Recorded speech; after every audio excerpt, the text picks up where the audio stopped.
सब के अब ये जो आम शख्स ये चीज़ जानना चाहता है बड़े सिंपल लफ्ज़ों में, या हमारा ख्याल ये हम कहते हैं कि जी अगर कहीं पे कोई डिस्ट्रीब्यूशन के अंदर प्रॉब्लम आ गया है तो जो मेन हब है जहाँ से सारा निज़ाम कंट्रोल किया जा रहा है वहाँ पे प्रोटेक्शन लेयर्स के नाम से या कोई ऐसी प्रोटेक्शन होगी जो एक नहीं दो तीन मुख्तलिफ लेयर्स होंगी, कोई उसकी जो सारे इस नुकसान को, इस डैमेज को कंट्रोल करने में कारआमद होंगी। हमें ये बताएं कि क्या कोई ऐसा वाकई निज़ाम है जिससे डैमेज कंट्रोल हो सकता था, ये सारा निज़ाम शट डाउन नहीं हो सकता था, या ऐसी लेयर्स होने के बावजूद उसने परफॉर्म ही नहीं किया, और अगर नहीं किया तो उसका जिम्मेदार कौन है, डायरेक्ट जिम्मेदारी किसकी है ये? जी, इसमें मैं समझता हूँ कि क्योंकि गुद्दू का जो 500 स्विच यार्ड है वो एनटीडीसी के अंडर नहीं है, तो उसको जो जनरेशन कंपनी है उसको वो देखती है। तो अगर तो वहाँ कोई मेंटेनेंस का इशू है या कोई सर्विस का इशू हुआ है या प्रोटेक्शन ने काम नहीं किया है, तो वो हमारी जो गुद्दू के पावर प्लांट की जो मैनेजमेंट होगी वो उसको अभी इंक्वायरी जो हुई है या हो रही है उसमें वो वाज़े हो जाएगा कि असल जो इनिशिएटिंग पॉइंट क्या था, शुरू कैसे हुआ। जो मुझे अभी तक जो इतलात मिली हैं उसमें ये हुआ है कि वहाँ को मेंटेनेंस का वर्क आर्डर था और वहाँ वर्क आर्डर जब ख़त्म हो जाता है तो एनपीसीसी उसको बाकायदा ओके करता है कि ठीक है, और वो क्लियरेंस देते हैं। तो वहाँ जब वापस क्लियरेंस हुई है तो वहाँ क्या उन्होंने जो सिस्टम में अर्थिंग की जाती है, क्या उन्होंने अर्थ उतारा नहीं उतारा कि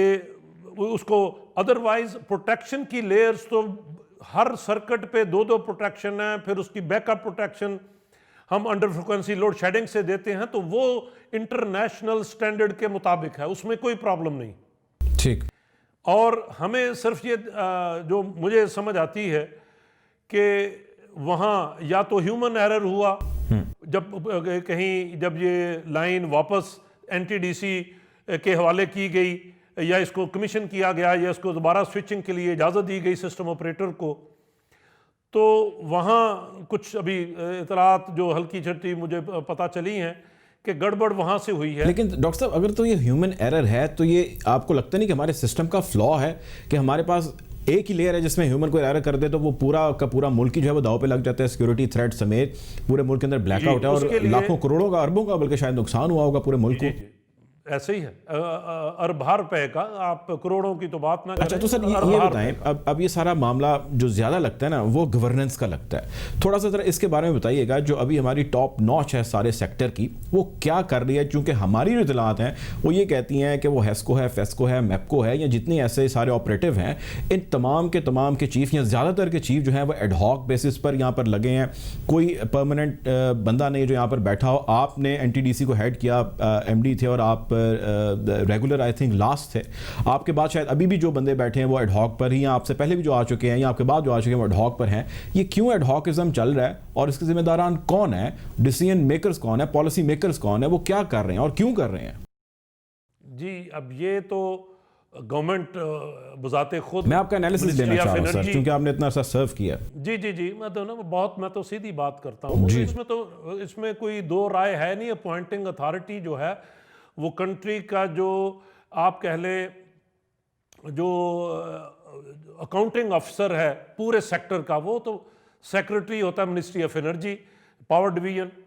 तो सारी, और जो बाद में जो हमारा जो पेप्को एक अदारा बना था अभी भी है वो, तो सारी डिस्कोज आमतौर पे उन्हीं के ज़रिए से कंट्रोल होती हैं, और वहाँ को उसके एमडी भी मिनिस्ट्री के अपने सेक्रेटरी, एडिशनल सेक्रेटरी होते हैं। तो ये जो एडहॉकिज्म ये कोई बहुत पुरानी हमने रीत ये डाल ली है, नॉट श्योर कि ये कैसे डली, लेकिन ये बस पिछले कम से कम को 15 साल से तो जो मुझे पता है वो ऐसे ही चल रहा है। तो इसका हमें इलाज करना होगा, अपनी रीस्ट्रक्चरिंग करनी होगी, और ये इस तरीके से जब तक आप अदारों को इंडिपेंडेंट नहीं करेंगे, उनकी प्रॉपर ग्रूमिंग हम नहीं होने देंगे, प्रॉपर लीडरशिप अपनी टीम नहीं बनाएगी, तो ये पीस मील अप्रोच से हम कोई रिजल्ट पिछले 15 साल से तो हम देख रहे हैं, तो वो रिजल्ट नहीं आए, तो ना आइंदा आने की उम्मीद है। ये टेस्टेड केस है, तो इसका मतलब है कोई आउट ऑफ द बॉक्स हमें सोल्यूशन करना पड़ेगा। तो उसके लिए मुझे भी इतला मिली है कि अभी एयरवाई न्यूज़ में चली थी खबर कि ताबिश गौहर साहब ने आई थिंक इस्तीफ़ा वापस ले लिया, या प्राइम मिनिस्टर साहब ने उनको अप्रूव नहीं किया है। So if he will be joining again, I hope कि वो जो रिफॉर्म्स की हम बात कर रहे हैं तो उसमें वो बढ़ चढ़ के इस रिफॉर्म एक्टिविटी में हिस्सा लें, पूरी कंसेंसस करें